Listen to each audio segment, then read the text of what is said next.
Hey guys, welcome to Techies Guru. Today we'll be learning how to archive a WhatsApp chat, and now let's dive right in.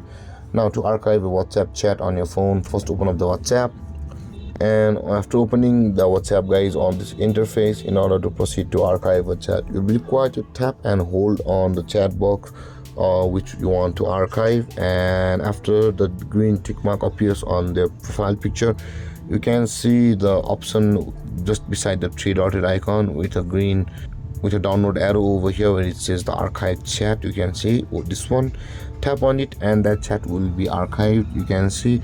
And now in order to look at the archive chats, here is the archive chats option over here. Tap on that archive chats, and over here all of your archive chats will be available for us.